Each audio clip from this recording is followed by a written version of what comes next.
How does it make you feel when you see a friend who is watching their weight? Do you feel inadequate? Do you feel jealous? Or do you feel a sense of rage? All of those emotions are valid, but there are ways to become more chill in these situations, to be able to care a little less about what anyone else is doing. This is Eat the Rules, a podcast about body image, self-worth, anti-dieting, and intersectional feminism. I am your host, Summer Inanen, a professionally trained coach specializing in body image, self-worth, and confidence, and the best-selling author of Body Image Remix. If you're ready to break free of societal standards and stop living behind the number on your scale, then you have come to the right place. Welcome to the show.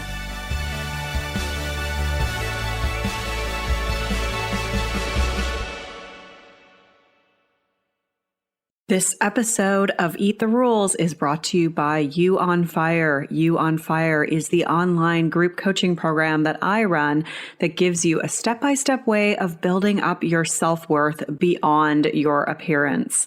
With personalized coaching from me, incredible community support, and lifetime access to the program so that you can get free from body shame and live life on your own terms. Get details on what's included and sign up for the next cycle at summerinanen.com/you on fire. I'd love to have you in that group. This is episode 285, and it's another installment of the Body Image series. I'm talking about what to do if you feel activated by someone in your life who is quote unquote watching their weight. When you've quit dieting, it can be hard to witness those around you still partaking in those behaviors. You might hear a family member talking about their latest diet or see a friend that's lost weight, and it's normal to have feelings come up around that. In this episode, I'm giving you 5 things to consider when that happens so that you can deal better when you have a friend that's watching their weight. You can find all the links and resources mentioned at summerinanen.com/285. I want to give a shout out to Ms. Juz Love's kids. I think I got that right. Summer brings light to the dark parts of myself that insist on telling me over and over again that I am not good enough. I listen to this podcast usually while riding my bike, and by the end of my bike ride, I am renewed. Her insights and those of her many accomplished guests remind me of who I really am.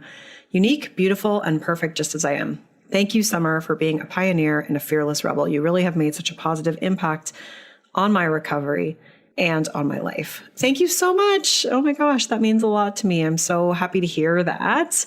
You can support this show by leaving a review. Go to iTunes, search for Eat the Rules, click ratings and reviews, and click to leave a review or give it a rating.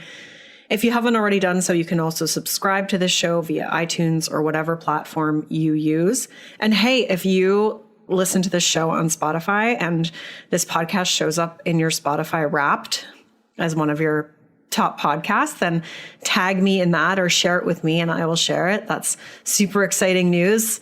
I will think that you're awesome for having that.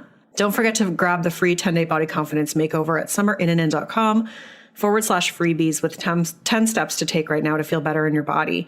And if you are a professional who works with people who may also have body image struggles, get the free body image coaching roadmap at summerinanen.com/roadmap. All right. I'm going to try to get through this episode sounding like a normal person. I have been sick for many weeks in a row. I have a constant cough. I sound like I smoke cigarettes. I don't.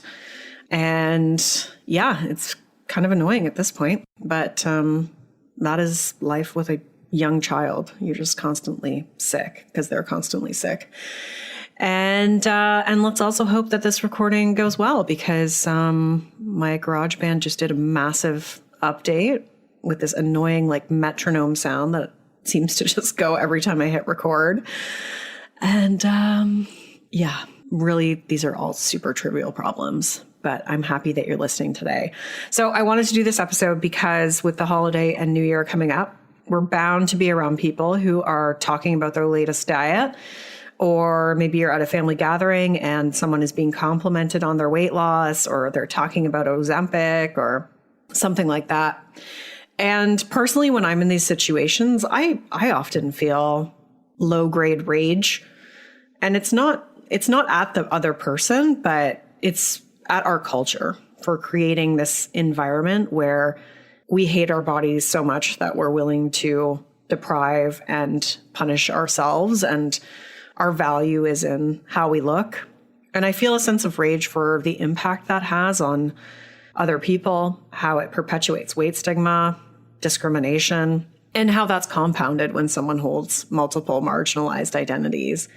I don't have the best responses. I tend to go into fight or flight mode when I feel like that. So I really have to consciously regulate myself to find the best response.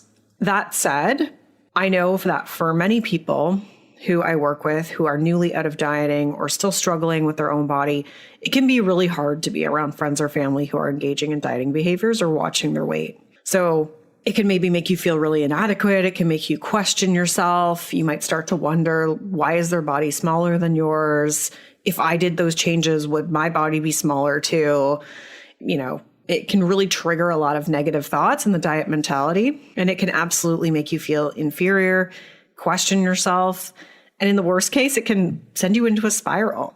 So I wanted to give you 5 things to consider when this happens so that you can start to build some resiliency in these situations and feel more self-assured, less triggered, and know that you're on the right path. The first thing to consider is your own personal experience. Whenever we see someone who has, lost weight, I think it's pretty common for us to think like, oh, maybe if I made that change, it would happen for me too. We have to really remind ourselves about how dieting has not worked out for us before. I don't even want to say worked out because it really doesn't work out, but how has dieting worked out for you before?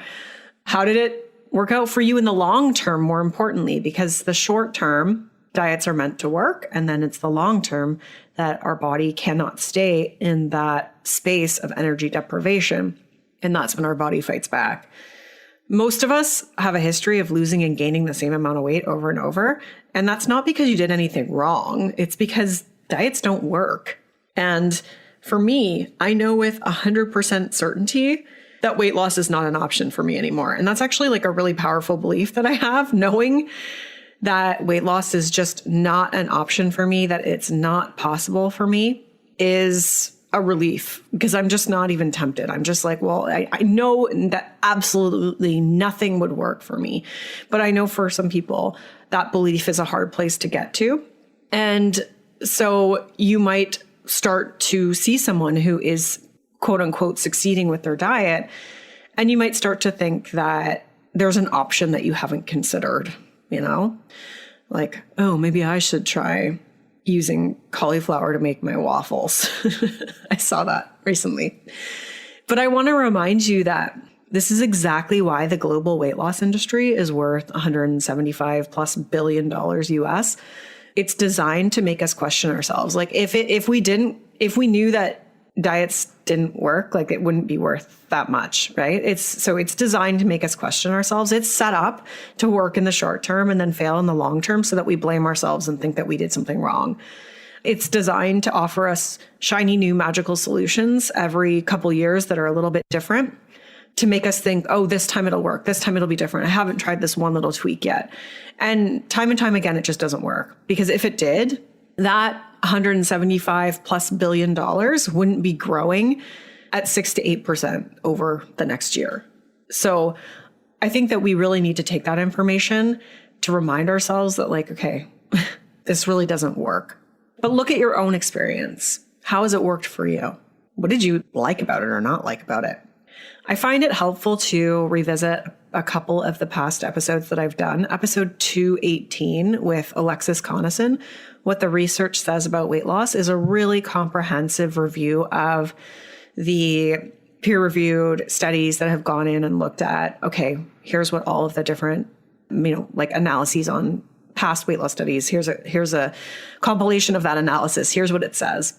And in addition to that, you can listen to episode 217, How Diets Work and Don't. That's an episode that I did and re-released a couple of years ago. The second thing to consider if you feel triggered by someone who's watching their weight is to be curious about what you're making that mean about you.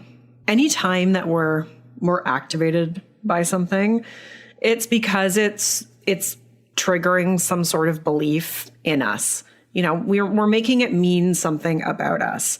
And when we can uncover that, it makes us much easier to see that dieting isn't the answer. So what I mean by that is that our body always represents something deeper in us, whether that is this belief that I need to belong, this belief that I'm inferior, this belief that I'm undesirable, that I'll never find love. Like something about our body represents some sort of belief in us. And it's usually like multiple beliefs. And if we lose weight, it doesn't heal that belief. It doesn't change that belief. So if you feel inferior and that's tied to your body, losing weight isn't going to take away that belief. That belief's still going to be there. You're just going to redirect it to something else. And so we want to get to these beliefs. That's a lot of the work that I do with people, is getting to that, because that's where change can really happen. Weight loss doesn't increase our self-worth. It only diminishes it, because it's just reinforcing that our values and our body size and that who we are is not good enough. And this is the type of work I love to do with people. So absolutely seek out support if you feel like you want to explore that further. But just being curious about, like, what am I making this mean about me is a good first step. Third thing to consider is your assumptions.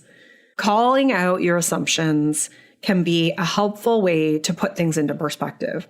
So when you see someone who's lost weight or who's talking about their diet, what assumptions are you making about that other person? I think oftentimes we just assume because they're smaller, because they're getting praised, that everything in their life is better, that they just must feel great all the time. They're successful, they're confident. But the truth is, we don't know how they're feeling. We don't know what they're experiencing, especially if they're restricting food. I just read Britney Spears' book, The Woman in Me. And let me tell you, when we were all probably looking at her body when we were in our 20s, I think I'm older than her. So when I was in my 20s, looking at her body, feeling inadequate about my own. But now reading her book, I'm like, oh shit, like, no, like her life was definitely not better than mine. And we make a lot of assumptions about people based on their body size. And so really bringing those to light so that we can like call those out, clear them out of our mind, can be helpful, because then we can challenge that, because we don't know. We don't know how they're feeling. We don't know what's going on in their life. We don't know the thoughts that are in their brain. We've been so conditioned to connect weight loss and dieting with happiness, success, and confidence that our brain will easily fill in the blanks and assume that this is how the other person is feeling. The reality is that we all have hardships going on in our lives. We all experience tough emotions. So we want to be cautious of how we're filling in those blanks on someone else's life. We likely see like maybe 1% of what is actually going on. Depending on your relationship with the person, maybe it's going to be a higher percentage. But if it's just someone you sort of, if it's a friend that you see every couple months, that, you don't know every aspect of their life, you don't know how they feel every second of every day, then we make a lot of assumptions. The fourth thing to consider is what you value. So I love doing values work. It's one of the fundamental pieces of work that I do with people, because it's a blueprint for understanding what's really important to us and what actually brings us fulfillment. And we can use it to make decisions in our life. We can use it to make sense of why we feel a particular way in a situation.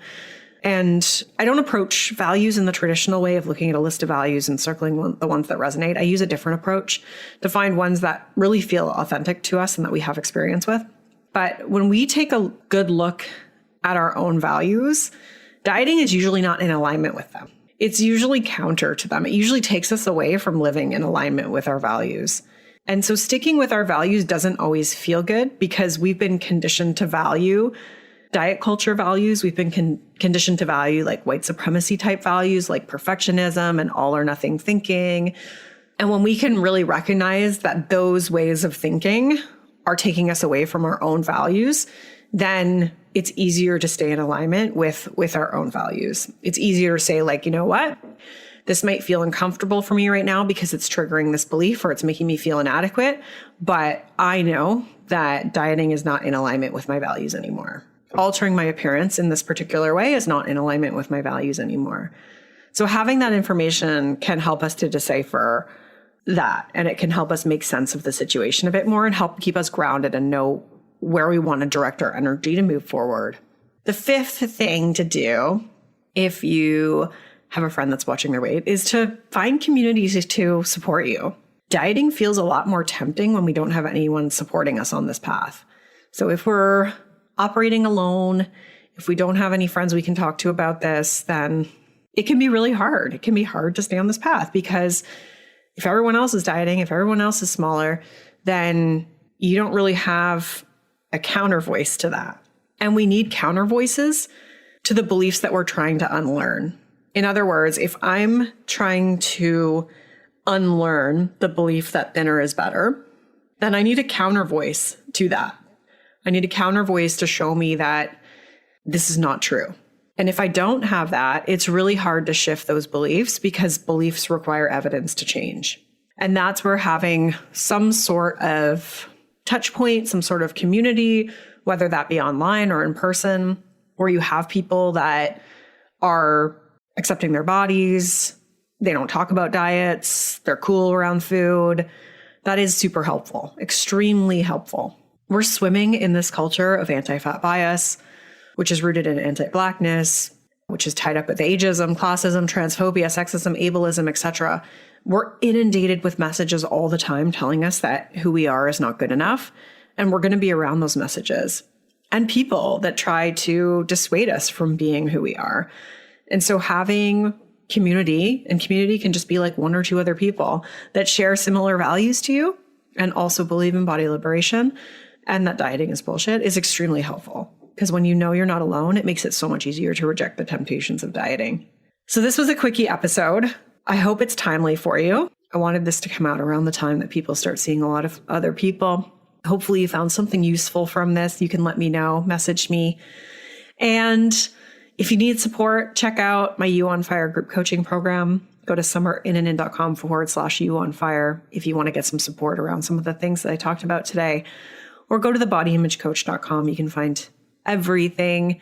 And if you are a professional who's listening to this and trying to understand how you can help your clients with that, then definitely check out the Body Image Coach certification program that I run with Danny Emma Poundcake Adams. Thank you so much for being here today. You can find all the links and resources mentioned at summerinnanen.com/285. Rock on. I'm Summer Innanen, and I want to thank you for listening today. You can follow me on Instagram and Facebook at Summer Innanen. And if you haven't yet, go to Apple Podcasts, search Eat the Rules, and subscribe, rate, and review this show. I would be so grateful. Until next time, rock on.